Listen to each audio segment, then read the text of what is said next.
नमस्कार दोस्तों, अथर्व एजुकेटर के इस YouTube प्लेटफॉर्म पर एक बार पुनः आपका स्वागत है। कैसे हैं मित्रों आप लोग? उम्मीद है सकुशल होंगे और आपकी तैयारी भी जोरों शोरों से चल रही होगी। दोस्तों, RO का एग्ज़ाम बहुत जल्दी ही होगा। अक्टूबर में इसकी जो है नोटिफिकेशन आएगी और दिसंबर तक इसका एग्ज़ाम कंडक्ट करा लिया जाएगा, ऐसी पूरी खबरें आ रही हैं सचिवालय से। तो आप अपनी तैयारी में जुट जाइए, समय आपके पास है नहीं। नोटिफिकेशन का इंतजार आप करते रह जाएंगे तो फिर RO का सिलेबस इतना ज़्यादा है जो आप समाप्त कर नहीं पाएंगे, और यदि आपने पढ़ रखा है तो रिवीजन करना भी उसके लिए आपको जो है बहुत दिक्कत का समय हो जाएगा यदि आप नोटिफिकेशन का इंतजार करते रहे तो। क्योंकि प्री और मेंस का सिलेबस सेम ही है। लेवल ऑफ एग्जाम, जो टफनेस ऑफ एग्जाम थोड़ी सी बढ़ जाती है मेंस में, तो मेंस में भी बहुत ज़्यादा समय मिलेगा नहीं आपका। जो है प्री के 3 महीने के अंदर ही मेंस भी हो जाएगा। तो चलिए, हिस्ट्री की क्लासेस हमारी चली रही हैं, हिंदी की भी हमारी क्लासेस चल रही हैं, और आज से हम पॉलिटी की क्लासेस भी प्रारंभ करने जा रहे हैं। पॉलिटी में भी कल लगभग 22 से 23 प्रश्न आते हैं RO के एग्जाम में। और जो है क्योंकि 22-23 प्रश्न आते हैं तो लगभग हर टॉपिक से प्रश्न कवर हो ही जाते हैं। और जो हमारा कॉन्स्टिट्यूशनल डेवलपमेंट ऑफ इंडिया है, जो पहला टॉपिक है भारत का संवैधानिक विकास, ये तो जो है मान के चलिए कि इस एग्जाम का फेवरेट टॉपिक है। यहाँ से कम 2 प्रश्न आपसे पूछे ही जाते हैं। तो दोस्तों, आप जो है RO UPPCS की तैयारी कर रहे हैं, इलाहाबाद हाईकोर्ट RO की तैयारी कर रहे हैं, या फिर आप एक नई मार्केट में बहुत ज़्यादा तेज़ी से खबर प्रसारित हो रही है कि लोअर सबऑर्डिनेट की भी अच्छी खासी भर्तियां आने वाली हैं, और पेट 2023 के माध्यम से वो भर्तियां आने की पूरी उम्मीद है।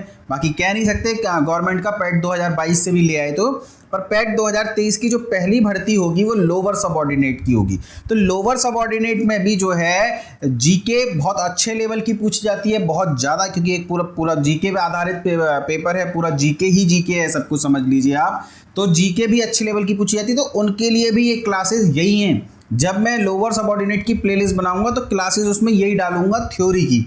ऑब्जेक्टिव हम करेंगे, तो जो लोग लोअर सबऑर्डिनेट की तैयारी कर रहे हैं वो भी इन क्लासेस को बहुत सीरियसली कीजिए। चलिए प्रारंभ करता हूं मैं सेशन। पर आपको क्या करना है, यदि आप चैनल पर पहली बार आए हैं, या फिर आप देखिए चेक कीजिए आपने चैनल को सब्सक्राइब किया हुआ है या नहीं। कई बार स्टूडेंट देखते हैं पर सब्सक्राइब करना भूल जाते हैं। तो यदि अभी तक आपने चैनल को सब्सक्राइब नहीं किया तो प्लीज़ दोस्तों इसे सब्सक्राइब कर दीजिए और वीडियो को लाइक भी कर दीजिए। बेल आइकन का बटन भी दबा दीजिए और अपने दोस्तों को भी इसे शेयर कर दीजिए। इतना काम आप कर लीजिए, फिर मैं सेशन प्रारंभ करता हूँ।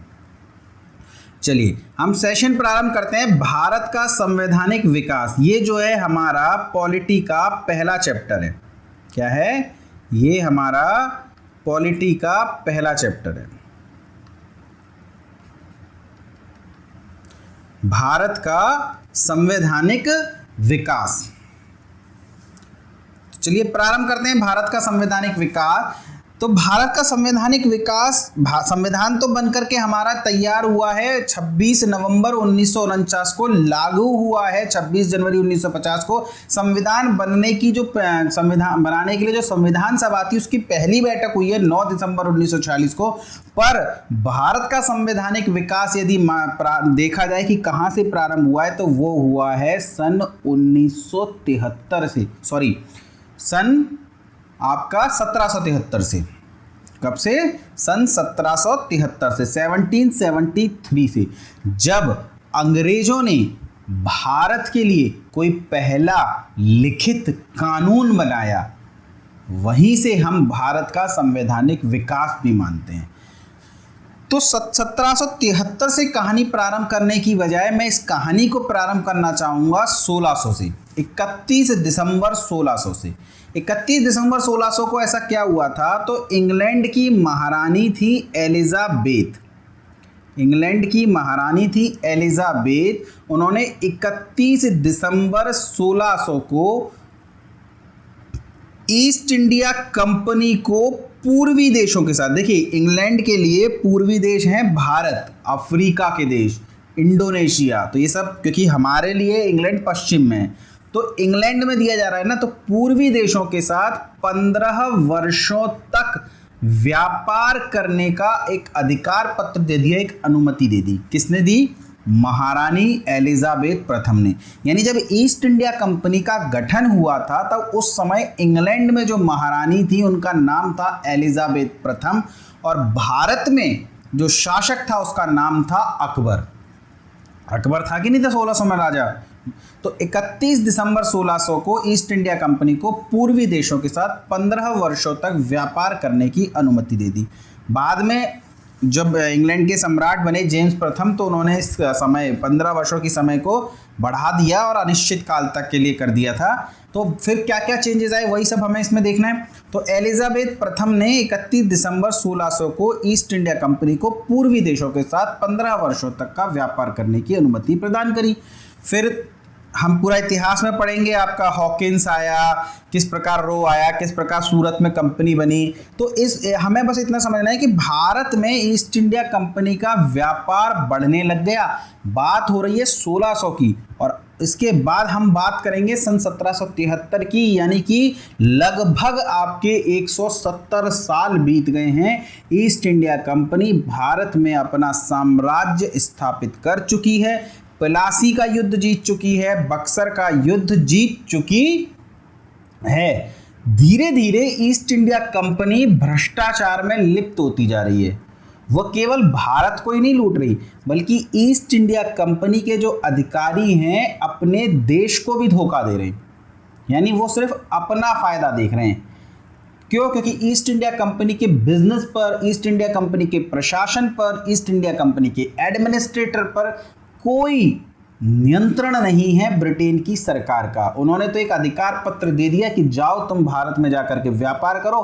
भारत में व्यापारी बनकर के आई है ईस्ट इंडिया कंपनी और बन बैठी है रूलर, यानी राजनीतिक कार्यक्रम उसने अपना भारत में चला लिया है। बावजूद इसके ईस्ट इंडिया कंपनी पर कोई नियंत्रण नहीं है ब्रिटेन की सरकार का। तो ब्रिटेन की सरकार को बहुत ज़्यादा फायदा तो हो नहीं रहा है इस ईस्ट इंडिया कंपनी से, और चूंकि ईस्ट इंडिया कंपनी को एकाधिकार दे रखा है इस वजह से किसी और को भी वो बिजनेस करने के लिए भेज नहीं रहा भारत में। ऐसी स्थिति में ईस्ट इंडिया कंपनी के व्यापार और प्रशासन को नियंत्रित करने के लिए फिर ब्रिटेन की संसद ने कानून बनाना प्रारंभ करे, जिसमें से पहला कानून है नियामक कानून, रेगुलेटिंग एक्ट सन 1773। देखिए, ब्रिटिश ईस्ट इंडिया कंपनी को रेगुलेट करने के लिए, नियंत्रित करने के लिए, नियमित करने के लिए ये कानून बनाया गया है। इसीलिए इसका नाम क्या रखा गया है? रेगुलेटिंग एक्ट सन 1773, 1773। ब्रिटिश संसद द्वारा समय समय पर, और इसके बाद कई अधिनियम आए हैं, वही अधिनियम ऐसे हैं जिनसे प्रावधानों को निकाल करके हमारे संविधान में शामिल किया गया है। अगर आप भारतीय संविधान को पढ़ें तो भारतीय संविधान में कई प्रावधान ऐसे हैं जो अंग्रेजों द्वारा, ब्रिटिश संसद द्वारा भारत के लिए बनाए गए कानूनों से लिए गए हैं। भारत शासन अधिनियम 1935 से तो इतने अधिक प्रावधान लिए गए हैं कि भारतीय संविधान को भारत शासन अधिनियम 1935 की फोटोकॉपी कहा जाता है। इसके अलावा विभिन्न देशों के संविधानों से भी हमने प्रावधान लिए हैं। इसी वजह से आलोचक भारतीय संविधान को उधार का संविधान कहते हैं। ये सभी हम चर्चाएं करेंगे। तो अभी तो आप समझ लीजिए कि अब ईस्ट इंडिया कंपनी ने अधिनियम पारित करना प्रारंभ कर दिया है। ईस्ट इंडिया कंपनी ने नहीं, ब्रिटेन की संसद ने ईस्ट इंडिया कंपनी के लिए, भारत को नियमित करने के लिए, भारत के शासन व्यवस्था को चलाने के लिए कानून पारित करना प्रारंभ कर दिया है। अब कानूनों को यदि आप देखें तो आप भारत में ईस्ट इंडिया कंपनी या भारत में ब्रिटेन के शासन को दो भागों में बांट सकते हैं। एक तो कब तक? एक तो 1857 से पहले। यह 1857 में क्रांति हुई है। इस 1857 से पहले का शासन और इस 1857 के बाद का शासन, ये जो शासनकाल कहलाता है ये ईस्ट इंडिया कंपनी का शासनकाल कहलाता है। यानी इस समय ब्रिटेन की सरकार भारत पर सीधे रूल नहीं कर रही है बल्कि वो ईस्ट इंडिया कंपनी के माध्यम से रूल कर रही है। ईस्ट इंडिया कंपनी को रेगुलेट कर रही है और ईस्ट इंडिया कंपनी ही भारत में शासन कर रही है। ईस्ट इंडिया कंपनी का एक गवर्नर जनरल होता है उसके माध्यम से ब्रिटेन की सरकार भारत पर शासन कर रही है। लेकिन 1857 की क्रांति के बाद इस ईस्ट इंडिया कंपनी को समाप्त कर दिया गया और ब्रिटेन का प्रत्यक्ष नियंत्रण हो गया है भारत पर।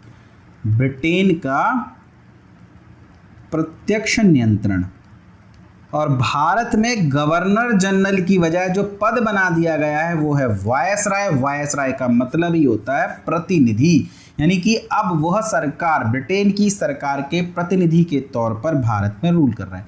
ये सिर्फ एक टेक्निकल चेंज है दोस्तों, भारत की स्थिति पे तो कोई बहुत ज़्यादा परिवर्तन आया नहीं है। आप तो बस ये समझिए कि दो प्रकार से हम शासन बांट रहे हैं, एक तो ईस्ट इंडिया कंपनी का शासन और एक ब्रिटेन का प्रत्यक्ष नियंत्रण, यानी 1857 से पूर्व और 1857 के पश्चात। तो जो ईस्ट इंडिया कंपनी के अंतर्गत जो अधिनियम पारित किए गए ब्रिटेन की संसद के द्वारा, यानी कि सन 1773 से लेकर के 1857 तक, उन सभी को हम एक तरफ रखते हैं और 1857 के बाद जो अधिनियम पारित किए गए थे उन्हें एक तरफ रखते हैं। तो 1857 से पहले कौन कौन से अधिनियम आए हैं? तो रेगुलेटिंग एक्ट सन 1773, इसे हम पढ़ेंगे। पिट्स इंडिया एक्ट सन 1784, इसका हम अध्ययन करेंगे। साथ ही 4 चार्टर एक्ट आए हैं सन 1793 में, 1813 में, 1833 में और 1853 में। इनका अध्ययन भी हम पूरे विस्तार से पूरी डिटेल से करेंगे, कुछ भी छोड़ेंगे नहीं दोस्तों। आप इस टॉपिक को करने के बाद ROARO और ROARO के साथ साथ अन्य परीक्षाओं के भी पिछले 20 वर्ष का चैलेंज दे रहा हूँ, 20 वर्षों के क्वेश्चन पेपर लगा कर देख लीजिएगा। देखिए, मैं एक आध दो क्वेश्चन की बात नहीं करूंगा, पर 99% क्वेश्चंस का मैं चैलेंज लेता हूं, आपको यहीं से मिलेंगे। आप अपने आप लगा लीजिएगा, ROARO के लगा लीजिएगा, UP PCS के लगा लीजिएगा, ठीक है। अगर आप 50 क्वेश्चन लगाते हैं तो मैं कह रहा हूं 48 क्वेश्चन आपको मिल जाएंगे, चैलेंज है मेरा। चलिए, तो 4 चार्टर एक्ट आए हैं, तो इस प्रकार ये 6 नहीं दोस्तों, हम 7 का अध्ययन करेंगे। एक छोटा सा एक्ट और है, सेटलमेंट एक्ट।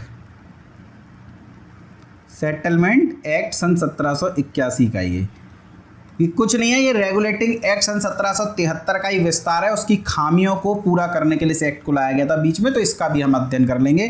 तो ये 7 एक्ट का हम अध्ययन करेंगे। इसके अलावा अगर ब्रिटेन के प्रत्यक्ष नियंत्रण के समय, यानी कि ब्रिटिश क्राउन के अंतर्गत बनने वाले अधिनियमों पर हम बात करें तो ये ज़्यादा इंपॉर्टेंट अधिनियम हो जाते हैं। इसमें भारत शासन अधिनियम 1858 है, भारत परिषद अधिनियम 1861 है, भारत परिषद अधिनियम 1892, भारत परिषद अधिनियम 1909 जिसे मार्ले मिंटो सुधार के नाम से जाना जाता है, भारत शासन अधिनियम 1919, इसे मॉन्टेग्यू चेम्सफोर्ड सुधारों के नाम से जाना जाता है, भारत शासन अधिनियम 1935।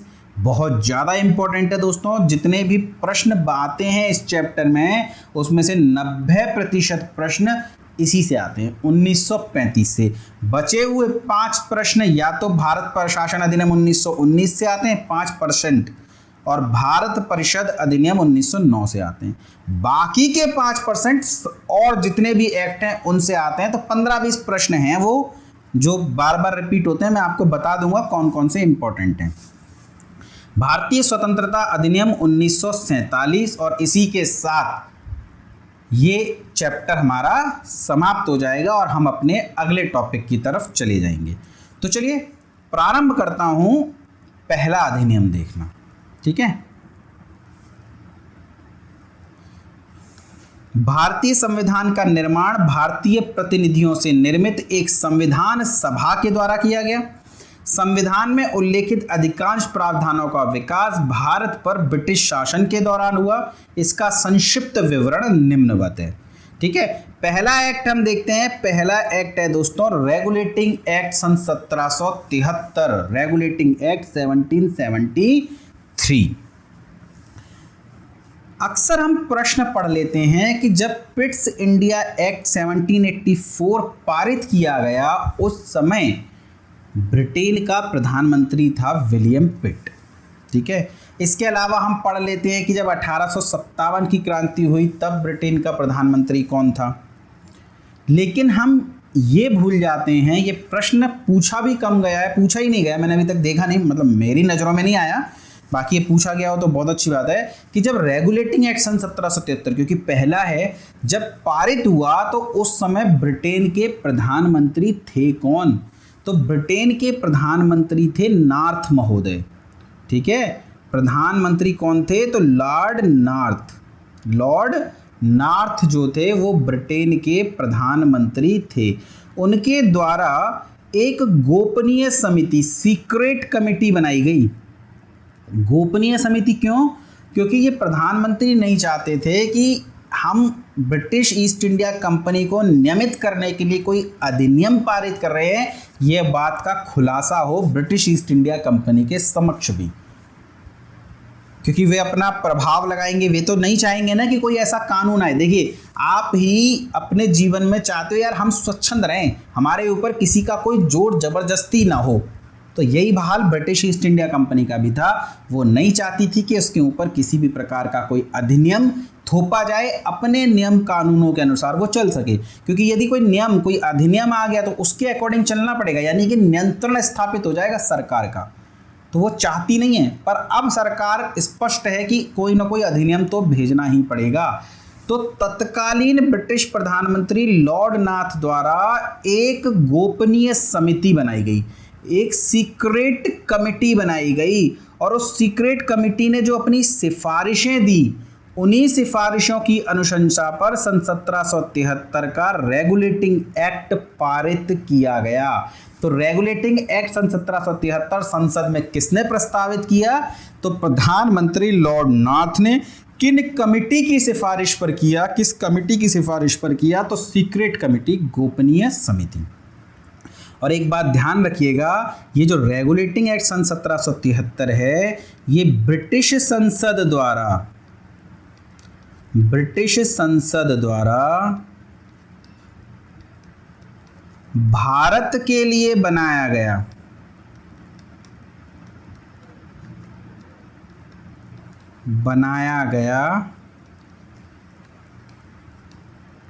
पहला लिखित कानून है। क्या है? तो पहला लिखित कानून है। क्या क्या प्रावधान किए गए, कैसे नियमित किया गया ब्रिटिश ईस्ट इंडिया कंपनी को?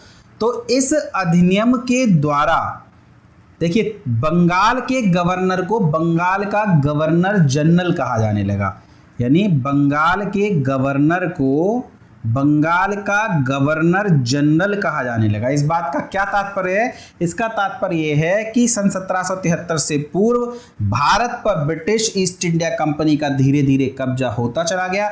ब्रिटिश ईस्ट इंडिया कंपनी ने भारत में प्रेसिडेंसीज का निर्माण कर लिया। 3 प्रेसिडेंसी उस समय थी मुख्य, कोलकाता प्रेसिडेंसी, बम्बई प्रेसिडेंसी और Madras presidency. Kolkata presidency, Bombay presidency और मद्रास प्रेसिडेंसी। इन तीनों प्रेसिडेंसियों में गवर्नर हुआ करते थे और ये गवर्नर एक दूसरे से स्वतंत्र थे, यानी मद्रास के प्रेसिडेंसी पर बम्बई का प्रेसिडेंसी का गवर्नर कोई भी दबाव नहीं डाल सकता था। बम्बई के प्रेसिडेंसी का गवर्नर कलकत्ता की प्रेसिडेंसी के अधिकारियों पर, यानी कि उनके गवर्नर पर कोई दबाव नहीं डाल सकता था, यानी कि कोई समन्वय इन कंपनीज में आपस में था नहीं। कई बार टकराव की स्थिति बन जाया करती थी। तो सन 1773 के अधिनियम के माध्यम से सर्वप्रथम इस टकराव को समाप्त किया और बंगाल का, कलकत्ता प्रेसिडेंसी का जो गवर्नर हुआ करता था उसे बंगाल का गवर्नर जनरल कहा गया। यानी बंगाल में तो अब गवर्नर जनरल होगा, बंबई और मद्रास में अभी भी गवर्नर होगा, और ये बंबई और मद्रास का जो गवर्नर होगा ये बंगाल के गवर्नर जनरल के अधीन कर दिया गया। यानी अब एक समन्वय स्थापित हो गया है, इनमें आपस में टकराव होगा तो अंतिम फैसला किसका होगा? तो वह बंगाल के गवर्नर जनरल का होगा। यानी रेगुलेटिंग एक्ट सन 1773 का सबसे इंपॉर्टेंट प्रावधान क्या है? सबसे इंपॉर्टेंट प्रावधान है कि बंगाल के गवर्नर को अब बंगाल का गवर्नर जनरल कहा गया। तो इस प्रावधान के तहत बंगाल का जो पहला गवर्नर जनरल बना वो कौन था? तो बंगाल के पहले गवर्नर जनरल वॉरेन हेस्टिंग्स थे। अगर मैं आपसे पूछ लूं बंगाल का अंतिम गवर्नर कौन था,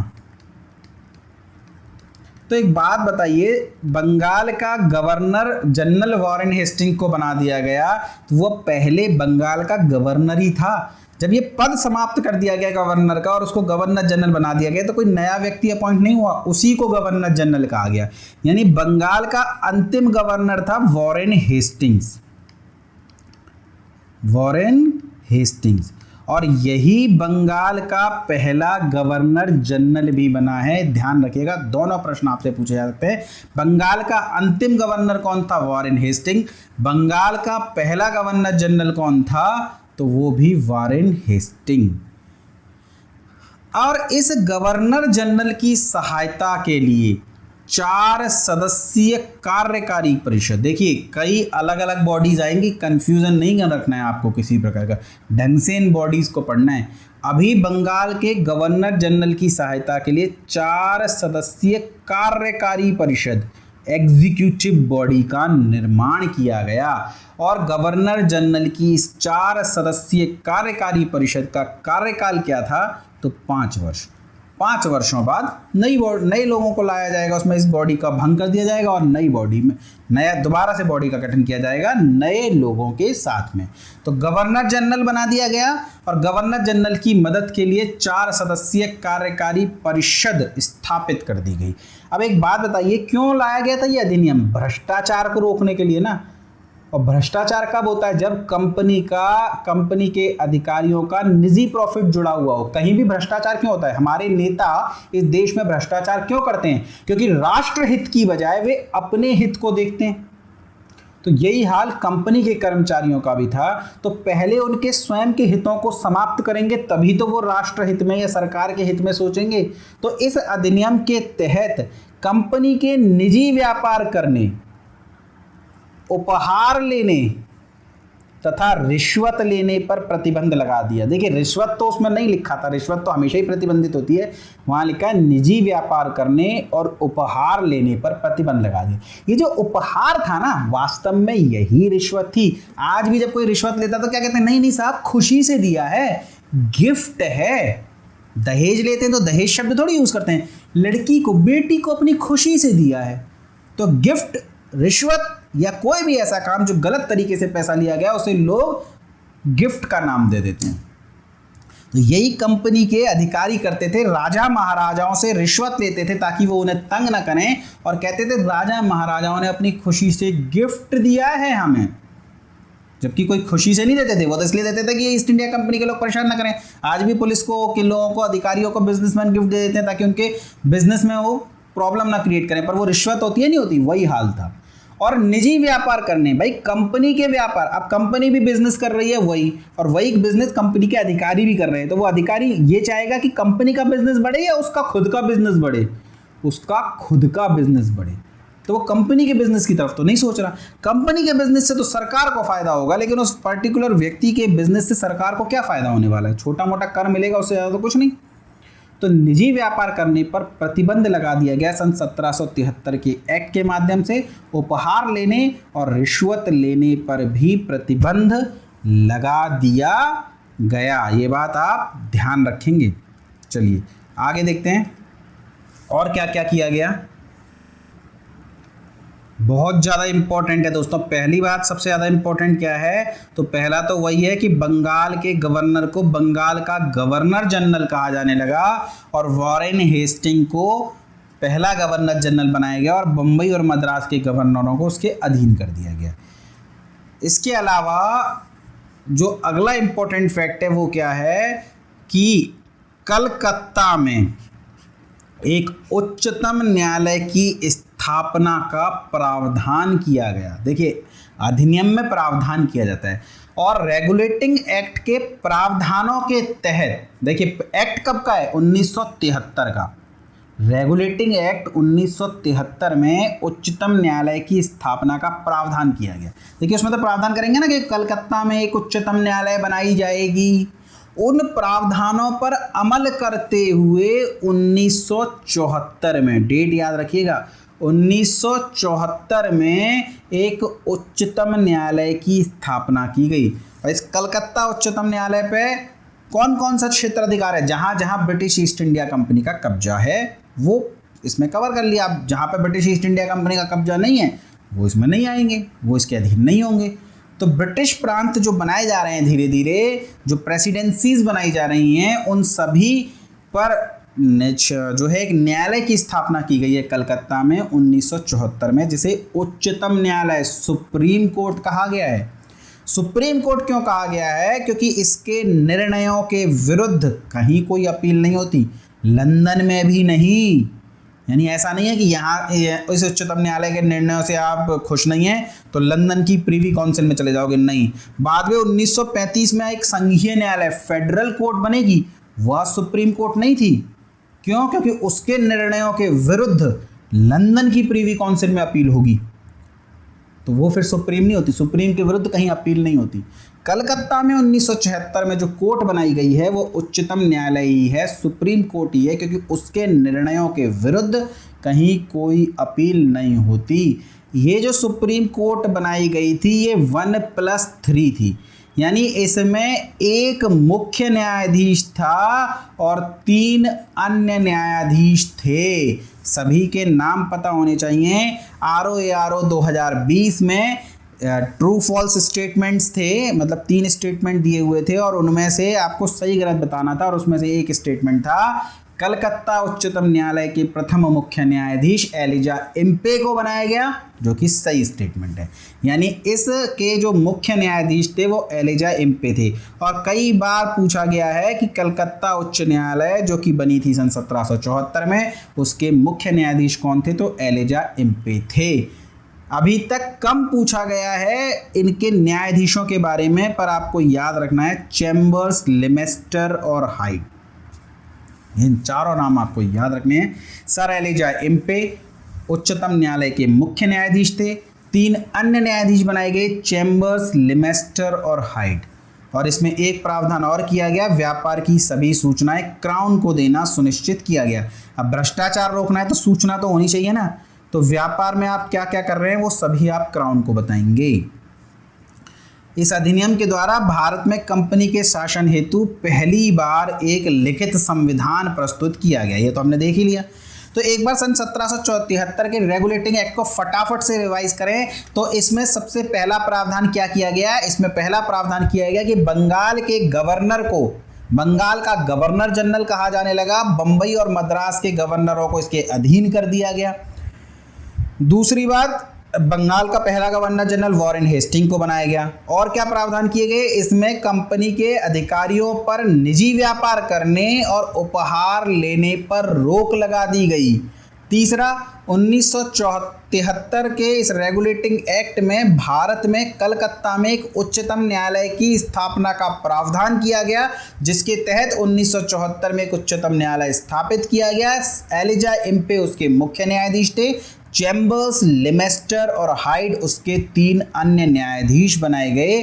और चौथा, व्यापार की सभी सूचनाएं क्राउन को देना सुनिश्चित किया गया। ये था दोस्तों हमारा रेगुलेटिंग एक्ट सन 1773, यानी हमने अपना पहला रेगुलेटिंग एक्ट पढ़ लिया 7 में से 7, जो कि 1857 के पहले के थे।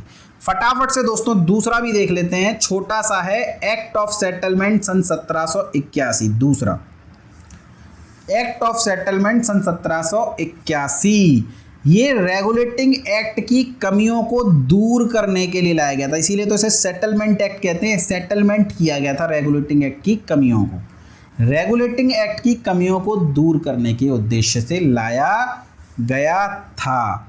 क्या कमी थी उसमें वो देख लेंगे दोस्तों, मैं कमी बता दूंगा आपको क्या कमी थी। इसमें आप ये समझिए कि इसके तहत कलकत्ता की सरकार को बंगाल, बिहार और उड़ीसा के लिए, अभी नहीं है ये भी है, विधि निर्माण की शक्ति दी गई। इसको आप जो है भी कर लीजिए।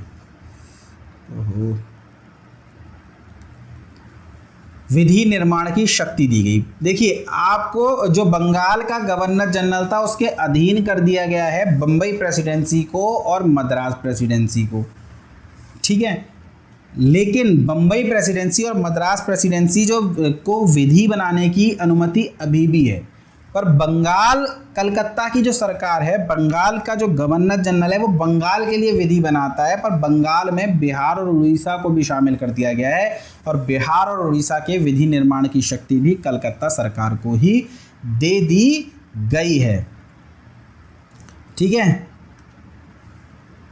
कमी क्या थी? तो कमी ये थी दोस्तों कि इस अधिनियम द्वारा सर्वोच्च न्यायालय पर यह रोक लगा दी गई कि वह कंपनी के कर्मचारियों के विरुद्ध कार्यवाही नहीं कर सकता जो उन्होंने एक सरकारी अधिकारी की हैसियत से किया हो। यानी कि जो सन 1773 का रेगुलेटिंग एक्ट आया था उसमें पावर का सेपरेशन नहीं था। जैसे आज भी शक्तियों का पृथक्करण होता है कि नहीं होता, कि संसद में अगर कोई कुछ कह रहा है तो उस पर, उस टिप्पणी पर न्यायालय कोई ध्यान, मतलब कानून पर वो डिसीजन पारित नहीं करेगा, न्यायालय उसकी सुनवाई नहीं करेगा। सुप्रीम कोर्ट के कार्य पद्धति पर संसद में चर्चा नहीं होगी, तो ये सेपरेशन ऑफ पावर है। लेकिन जब भारत में उच्चतम न्यायालय की स्थापना की गई तो उच्चतम न्यायालय के मुख्य न्यायाधीश अपने आप को सर्वोच्च समझने लग गए और वह कंपनी के कर्मचारियों को उनके ऑफिशियल कामों में दखलंदाजी करने लगे। आप ऐसा नहीं कर सकते, ये नहीं करोगे, ये नहीं करोगे, तो कंपनी के कर्मचारियों को काम करना मुश्किल हो गया। तब अधिनियम आया सन 1781 का एक्ट ऑफ सेटलमेंट, और उसमें ये कहा गया कि जो कंपनी के कर्मचारी जो सरकारी हैसियत से यदि कोई कार्य कर रहे हैं, कंपनी की तरफ से कोई फैसला ले रहे हैं, तो उनके विरुद्ध किसी भी प्रकार की कोई कार्यवाही नहीं की जाएगी। यानी उनको प्रिविलेज दे दी गई, उन्मुक्ति प्रदान कर दी गई सुप्रीम कोर्ट की कार्यवाही से। देखिए, पर्सनली कोई काम करते हैं तो कार्यवाही होगी, पर कंपनी की तरफ से यदि कोई कार्य करते हैं तो कोई कार्यवाही नहीं होगी। इसे आप ऐसा ही समझ लीजिए कि यदि कोई नेता संसद पर, सड़क पर खड़ा होकर के अगर ये बोले प्रधानमंत्री जी चोर हैं, तो मानहानि का दावा लग जाएगा, हो जाएगा, उन पर कार्यवाही कर दी जाएगी, उन्हें अदालत में खड़ा कर दिया जाएगा। पर वही यदि संसद में खड़े होकर के सेम डायलॉग मारे तो कोई प्रॉब्लम नहीं होगी। क्यों? क्योंकि संसद में बोलने की आज़ादी दी गई है। संसद में बोले गए किसी भी कथन पर कोई न्यायिक कार्यवाही नहीं हो सकती। चिल्ला चोट हो सकती है, भाजपा वाले कुछ कहें तो कांग्रेस वाले शोर करना शुरू कर दें, कांग्रेस वाले कहें तो भाजपा वाले शोर करना शुरू कर दें, संसद में धरना दे दें, संसद में बैठ जाएं, सड़क पर बैठ जाएं, माफ़ी मांगो, माफ़ी मांगो, पर न्यायालय में किसी प्रकार की कोई कार्यवाही नहीं होगी। आप ऐसा ही इसे समझ लीजिए कि कंपनी के कर्मचारियों के विरुद्ध कोई कार्यवाही नहीं की जाएगी यदि उस कंपनी ने वह कार्य सरकारी अधिकारी की हैसियत से किया है तो। ठीक है दोस्तों, चलिए तीसरा एक्ट है पिट्स इंडिया एक्ट सन 1784। 1784 में एक अधिनियम और पारित किया गया जिसे हम पिट्स इंडिया एक्ट के नाम से जानते हैं। इसका नाम पिट्स क्यों है? क्योंकि इस अधिनियम को ब्रिटेन की संसद में तत्कालीन प्रधानमंत्री विलियम पिट द्वारा प्रस्तुत किया गया था। विलियम पिट द्वारा प्रस्तुत किया गया था। इस अधिनियम की सबसे महत्वपूर्ण बात जो आपके एग्जाम में पूछी गई है कई बार, वो ये है कि इस अधिनियम के तहत कंपनी के राजनीतिक मामलों को व्यापारिक मामलों से पृथक कर दिया गया। कंपनी के राजनीतिक मामलों को व्यापारिक मामलों से पृथक कर दिया गया। जब 1600 में कंपनी का गठन किया था एलिजाबेथ प्रथम ने, तो क्या भारत पर शासन करने के लिए बनाई थी कंपनी? नहीं, व्यापार करने के लिए बनाई थी। लगातार व्यापार कर रही थी और उसके बाद धीरे धीरे भारत की राजनीति में हस्तक्षेप करती चली गई और अब भारत की शासक बन बैठी। तब संसद ने सन 1784 के एक्ट के माध्यम से कहा कि कंपनी के कार्यों को अब दो भागों में बांटा जाएगा। एक होगा राजनीतिक मामले, जो रूलिंग पावर हैं, जो शासन करने से संबंधित मामले हैं, उन्हें राजनीतिक मामले कहे जाएंगे, और एक होगा व्यापारिक मामले। अभी तक कंपनी में कोर्ट ऑफ डायरेक्टर्स हुआ करती थी, निदेशक मंडल हुआ करता था। ये कोर्ट ऑफ डायरेक्टर शुरू में तो व्यापार करती थी कंपनी, तो व्यापारिक मामलों को देखता था। जब कंपनी राजनीति में हस्तक्षेप करने लगी तो राजनीतिक मामले भी एक कोर्ट ऑफ डायरेक्टर ही देखा करते थे। पर पहली बार पिट्स इंडिया एक्ट सन 1784 में कहा गया कि अब ये जो निदेशक मंडल है, ये जो कोर्ट ऑफ डायरेक्टर्स हैं, ये अब कंपनी के केवल व्यापारिक मामलों को ही देखेंगे, राजनीतिक मामलों को नहीं। यानी कोर्ट ऑफ डायरेक्टर से राजनीतिक मामले छीन लिए गए। अब राजनीतिक मामले कौन देखेगा? तो एक नई बॉडी का गठन किया गया, राजनीतिक मामलों के लिए एक नियंत्रण बोर्ड बनाया गया, बोर्ड ऑफ कंट्रोल इसे कहा गया। और इस बोर्ड ऑफ कंट्रोल का काम था राजनीतिक मामलों को देखना। इस प्रकार कंपनी में द्वैध शासन की शुरुआत हुई। देखिए पुस्तकों में लिखा मिल जाता है भारत में द्वैध शासन, भारत नहीं, कंपनी में द्वैध शासन की शुरुआत हुई है। तो अब दो बॉडी बन गई हैं दोस्तों। एक तो बॉडी का नाम है कोर्ट ऑफ डायरेक्टर्स, और ये कोर्ट ऑफ डायरेक्टर व्यापारिक मामले देख रही है। एक बॉडी है बोर्ड ऑफ कंट्रोल, और ये बोर्ड ऑफ कंट्रोल राजनीतिक मामले देख रही है। इसके अलावा एक बॉडी हमने और देखी, और वो कौन सी थी? गवर्नर जनरल की कार्यकारी परिषद, गवर्नर जनरल की कार्यकारी परिषद। और इस कार्यकारी परिषद का गठन किस अधिनियम के प्रावधानों के तहत हुआ था? सन 1773 के प्रावधानों के तहत। कार्यकारी परिषद कितने सदस्य थी? ये कार्यकारी परिषद 4 सदस्य थी। और इसका कार्यकाल क्या था? इसका कार्यकाल था 5 वर्ष का। और इसका काम क्या है? इसका काम है गवर्नर जनरल की सहायता करना। यानी गवर्नर जनरल की कार्यकारी परिषद गवर्नर जनरल की सहायता करती है। कंपनी में दो बॉडी और हैं, एक है कोर्ट ऑफ डायरेक्टर जो कि व्यापारिक मामले संभालता है, और एक है बोर्ड ऑफ कंट्रोल जो कि राजनीतिक मामलों को संभालता है। इस अधिनियम के माध्यम से भारत में कंपनी तथा प्रशासन संबंधी कार्यों का पूर्ण नियंत्रण प्रदान किया गया। ये बहुत ज़्यादा इंपॉर्टेंट नहीं है आपके लिए। इंपॉर्टेंट ये है कि ये जो गवर्नर जनरल की कार्यकारी परिषद है, अभी अभी हमने देखा ना 1773 के प्रावधानों के तहत 4 सदस्य थी, इसके एक परिषद की संख्या को घटा करके 4 से 3 कर दिया गया। यानी प्रश्न बनता है गवर्नर जनरल की कार्यकारी परिषद की स्थापना किस अधिनियम के माध्यम से की गई? तो सन 1773 के माध्यम से। कितने सदस्य थी? 4 सदस्य। सन 1773 से लेके 84 तक ये परिषद 4 सदस्य रही। सन 1784 में गवर्नर जनरल की परिषद की संख्या घटा दी गई और 4 की जगह 3 कर दिया गया। कितना? 3। ये इंपॉर्टेंट प्रावधान है। यानी दूसरा, पहला प्रावधान तो वही, राजनीतिक मामले व्यापारिक मामलों को अलग कर दिया, court of director board of control की स्थापना कर दी, गवर्नर जनरल की परिषद की संख्या को 4 से घटा करके 3 कर दिया। 3 बॉडी याद रखो, तीनों बॉडीज का लिए कुछ ना कुछ है पिट्स इंडिया एक्ट में। मद्रास और बंबई की सरकारों को बंगाल सरकार के अधीन कर दिया गया। यानी अभी तक विधि अलग से ये बना रही थी बंबई और मद्रास की सरकारें, पर अब नहीं बनाएंगी, अब बंगाल के पूरी तरह अधीन हो चुकी हैं। और ये जो बोर्ड ऑफ कंट्रोल बनाया गया, ये कंट्रोल करेगा कि नहीं करेगा? तो कंट्रोल कैसे करेगा? ये कंट्रोल कर रहा है गवर्नर जनरल को भी। यानी ये बॉडी गवर्नर जनरल से ऊपर है, ब्रिटेन में बैठी हुई है।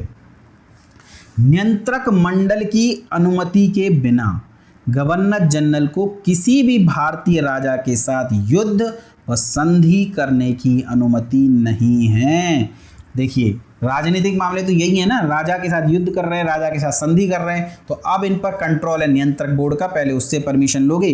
जो वेलेजली की सहायक संधि हम पढ़ेंगे, rings of fence, Warren Hasting करेगा संधि, तो सॉरी वॉरेन हेस्टिंग नहीं, वेलेजली जो संधि करेगा सहायक संधि, कार्नवालिस कुछ संधियां करेंगे, तो ये सारी संधि जो हैं करने से पहले किसकी परमिशन लेनी पड़ती है? नियंत्रक मंडल की।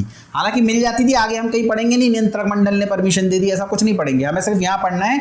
सन 1784 में कोर्ट ऑफ डायरेक्टर और बोर्ड ऑफ कंट्रोल की स्थापना की गई। बोर्ड ऑफ कंट्रोल कंपनी के राजनीतिक कार्यों को संभालेगा, और ये राजनीतिक कार्यों को संभालने के तहत जो प्रावधान किया गया वो ये कि गवर्नर जनरल किसी भी भारतीय राजा के साथ अब कोई युद्ध करता है, कोई संधि करता है, तो वो उसका अकेले का फैसला नहीं होगा। ऐसा नहीं गवर्नर जनरल तानाशाही रूप से फैसला ले लेगा और किसी से संधि कर लेगा, किसी से युद्ध कर लेगा, नहीं। अब बॉडी डिसाइड करेगी, जितने भी सदस्यीय बॉडी थी वो ये डिसाइड करेगी कि युद्ध करना है या नहीं, संधि करनी है या नहीं। और गवर्नर जनरल की परिषद की संख्या 4 से घटा करके 3 कर दी गई। तो मित्रों वीडियो को ज़्यादा लंबा नहीं करते, 40 मिनट की वीडियो पहले ही हो चुकी है। आप इस वीडियो में हम यही 3 एक्ट रखते हैं, एक सन 1773 का सेटलमेंट एक्ट सन 1781 का और पिट्स इंडिया एक्ट सन 1784 का। अगले एक्ट्स के साथ में हम आपके सामने अगली वीडियो में हाजिर होंगे। तब तक आप पढ़ते रहिए, मस्त रहिए और चैनल को शेयर सब्सक्राइब करते रहिए। धन्यवाद दोस्तों।